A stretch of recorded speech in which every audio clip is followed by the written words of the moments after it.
Петок, 24 ноември, кратки вести во 12 часот. ИКОМОС Македонија ја стави во употреба базата на податоци за состојбата на 707 цркви и манастири во сите 8 епархии на Македонската православна црква Охридска архиепископија, што се наоѓаат на територијата на Република Македонија, прва од ваков вид во земјава.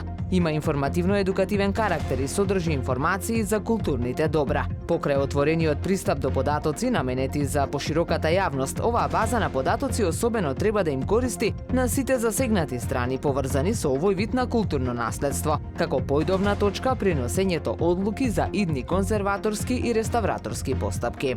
Од граѓанската иницијатива Охрид СОС преку допис до медиумите посочуваат на пример на узурпирање и бетонирање на брегот на Охридското езеро кај Струшкото село Радожда и покрај реакциите од граѓаните повеќе од еден месец ниедна надлежна институција не излегла на терен за да направи проверка, а од општина Струга велат нема издадено одобрение за партерно уредување на просторот, стои во дописот. Но на местото тешка механизација не само што го уништила и видоизменила брегот, туку поставила бетонски парапет во езерото, рабници, бетон, без никаква дозвола, посочуваат од Охрид СОС. Повторно апел за помош овој пат од охриѓанката Вики Јовеска, потребна и е парична помош. Исклучена ми е струјата, без дрва сум пред зимата, ја изгубив и работата и затоа ми е потребна помош, порачува таа во дописот до редакцијата на Охрид Прес. Сите кои се во можност да и помогнат може да ја контактираат на телефонот 075 363 345.